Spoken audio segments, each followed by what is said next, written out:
ব্লাউজৰ ফাৰ্মা জাক লাগে সোনকালে আপোনালোকে অৰ্ডাৰটো কৰি দিয়ক। এইকেইদিন বিহু বুলি ভালেখিনি ফাৰ্মা কাটিছোঁ কাৰণ ঘৰতে আছোঁ, ফ্ৰী আছোঁ এই দুদিন অকণমান।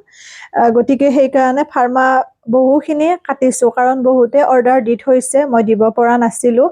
আৰু বিহু বুলি ধৰক এই দুদিন পোষ্ট অফিচো বন্ধ আছে, গতিকে এই দুদিন যিহেতুকে পঠিয়াব পৰা নাই। এতিয়া কালি পৰহি মানৰ পৰা হয়তো পাৰ্চেলসমূহ পঠিয়াম যিখিনি পেণ্ডিং আছে। আৰু যিসকলক ফাৰ্মা লাগে আপোনালোকে সোনকালে অৰ্ডাৰ কৰিব। হোৱাটছআপ নাম্বাৰটো দি দিছোঁ আৰু গোটেইখিনি ডিটেইলছ মই কৈ দিওঁ। এটা চাইজত 200 টকা মানে 200 এটা চাইজত। আৰু যেতিয়া পাৰ্চেল পঠিয়াও দূৰলৈকে তেতিয়া এটা চাইজ পঠিওৱা নহয়, কাৰণ এটা চাইজ পঠিয়ালে পোষ্টেল চাৰ্জতে ভালেখিনি পইচা যায়। গতিকে নিজলে বা ধৰক এটকাও নৰয় কাৰণ ভালেখিনি খৰচ আছে। গোটেইখিনি কথা মই বুজাই দিছোঁ, পাৰ্চেল বেগৰ পৰা আদি কৰি। আৰু যিহেতু অকলে মই গোটেইখিনি চম্ভালিব নোৱাৰোঁ, গতিকে মোৰ লগতো আছে কৰ্মচাৰী, তেওঁলোককো যিহেতু তেওঁলোকৰ প্ৰাপ্যটো দিব লাগে। সেইকাৰণে এটা চাইজ পঠিওৱা নহয়, 2টা বা 3টা ল'লে পাৰ্চেল পঠিওৱা হয়। গোটেইখিনি কথা মই সেইবাবে কৈ দিছোঁ। আৰু যিসকলক লাগে তেওঁলোকে যিটো চাইজ লাগে, ডিজাইন যেনেকুৱা লাগে তেনেকুৱা দিয়া হ'ব। যিটো চাইজ লাগে সেইটো লিখি দিব, লগতে এড্ৰেছটো লিখি দিব। এড্ৰেছত নাম, village, post office, pin number, mobile number আৰু ডিষ্ট্ৰিক্ট এইখিনি বস্তু লিখিব। লিখি পেলাই হোৱাটছআপত মোলৈ পঠিয়াব। মই চিন কৰিমে। আৰু যদি কেতিয়াবা কাৰোবাৰ বহুদিন চিন কৰা নাযায়, মানে মেছেজটো তলত গুচি গ'লে কেতিয়াবা ৰৈ যায়, আপোনালোকে আকৌ এটা হাই বুলি দি দিব। গতিকে ধুনীয়াকৈ আপোনালোকে পঠিয়াই দিব। আৰু মই পাৰ্চেলটো ৰেডি কৰাৰ সময়ত আপোনালোকৰ লগত ইনফৰ্ম কৰিম। পাৰ্চেলটো ৰেডি কৰাৰ আগত মই গোটেইখিনি নাম লিখা হয়, নাম লিখি আপোনালোকলৈ স্কেনাৰ পঠিয়াম। আপোনালোকে যেতিয়া পইচাটো পঠিয়াব তাৰপিছত পাৰ্চেলটো ৰেডি কৰি নেক্সট দিনাখন পাৰ্চেল পঠিওৱা হয়। এইটো হৈছে প্ৰচেছ। আৰু যিহেতু মই পোষ্টেল যোগে পঠিয়াওঁ, গতিকে পইচাটো আগতে লোৱা হয়। এতিয়া বহুতৰে চিন্তা যদি পাৰ্চেলটো গৈ নাপায়। এতিয়া কথাটো হৈছে পাৰ্চেলটো আপোনালোকে পাবই যদিহে এড্ৰেছটো খুব সুন্দৰকৈ শুদ্ধকৈ দিয়ে। পোষ্ট অফিচ পাব। আৰু যিহেতু আমাৰ তাত ৰেকৰ্ড থাকে, যেতিয়া বুক হয় পোষ্ট অফিচত তেতিয়াও মেছেজ আহে, যেতিয়া পাৰ্চেলটো ৰিচিভ হয় তেতিয়াও ছাকচেছফুল বুলি পেলাই মেছেজ আহে। আৰু কেতিয়াবা যদি ৰিটাৰ্ণ আহে তেতিয়াহ'লে আমি পাৰ্চেলটো আকৌ পঠিয়াম বা পইচাটো হ'লেও ৰিটাৰ্ণ কৰিম। গতিকে সেইফালৰ পৰা কোনেও চিন্তা কৰিব নালাগে। গোটেইখিনি কথা মই কৈ দিছোঁ। এতিয়া সোনকালে যিসকলক ফাৰ্মা লাগে অৰ্ডাৰ কৰিব, কাৰণ যদি এনে মেছেজ কৰে তেতিয়া অকণমান অসুবিধা হয়। কাৰণ গোটেইখিনি চম্ভালি ধৰক এনে এটা মেছেজ কৰিবৰ কাৰণে তেনেকৈ সময় নাথাকে হাতত। কথাখিনি খোলাখুলিকৈ কৈ দিছোঁ।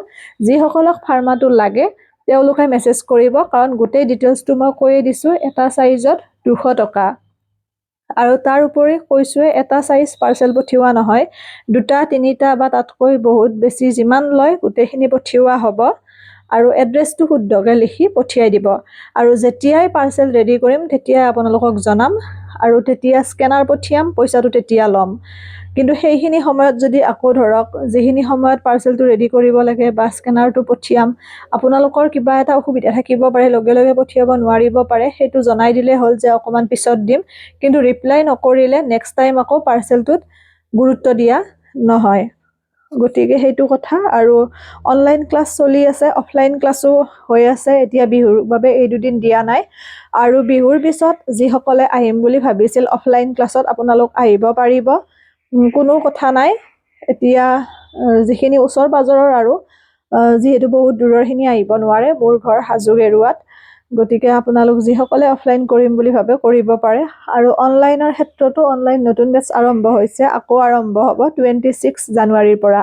যিসকলে ভাবে যে অনলাইন ক্লাছটো মই কৰিম, আপোনালোকে মোক মেছেজ কৰিব। হোৱাটছআপ নাম্বাৰটো দিয়া আছে। আৰু একেবাৰে বেছিকৰ পৰা শিকোৱা হয়, পেপাৰ কাটিঙৰ পৰা। লগতে ডিজাইন 6-7টামান থাকিব। প্ৰথমতে চিম্পলটোত বেছি গুৰুত্ব দিয়া হয়। দুমহীয়া কোৰ্চ, যদিও দুমহীয়া বুলি কওঁ 3-4 মাহ, বছৰো লাগিব পাৰে, সেইখিনি দায়িত্ব মোৰ। কাৰণ ব্লাউজ বোলা বস্তুটো এনেকুৱা নহয় যে এটা চিলালোঁ পাৰফেক্ট হৈ গ'ল, তেনেকুৱা নহয়। যিমানে চিলাই যাব সিমানে পাৰফেক্ট হৈ যাব। গতিকে সেইটো কথা। আৰু তাৰ উপৰি কিবা নুবুজিলে মোক সুধিব পাৰে, কোনো কথা নাই, নিজৰ বুলি ভাবি।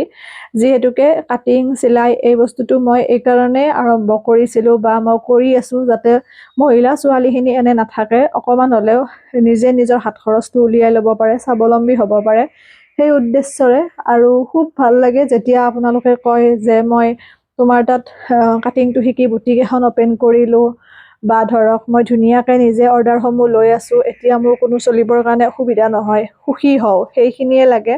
তাৰ বাহিৰে বৰ বিশেষ একো নিবিচাৰোঁ, সেইখিনিতে সন্তুষ্টি পাওঁ। আৰু কেতিয়াও ব্যৱসায় মাধ্যম হিচাপত মই লোৱা নাই এইবোৰ কাম, সেইকাৰণে হয়তো আপোনালোকে গম পাব অন্যতকৈ বহুতখিনি কম পইচাত মই গোটেইখিনি কাম কৰোঁ। কাৰণ পইচাটো ল'ব লাগিব, যিহেতু মোৰো কষ্ট আছে, আৰু অকলে মই গোটেইখিনি কৰিব নোৱাৰোঁ। কৈছোঁৱে, এই মাধ্যমটোৰে হয়তো আৰু কোনোবা দুগৰাকী ধুনীয়াকৈ চলি আছে, কেতিয়াবা দেখুৱাম সেইখিনিও আপোনালোকক, কাৰণ সকলোৱে কেমেৰাত যিহেতু আহিব নিবিচাৰে আৰু জোৰো নকৰোঁ।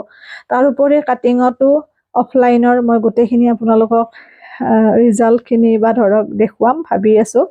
সকলো ভালে থাকিব, সুস্থ থাকিব, হাঁহি থাকিব। যিসকলক ফাৰ্মা লাগে সোনকালে আপোনালোকে অৰ্ডাৰসমূহ কৰিব।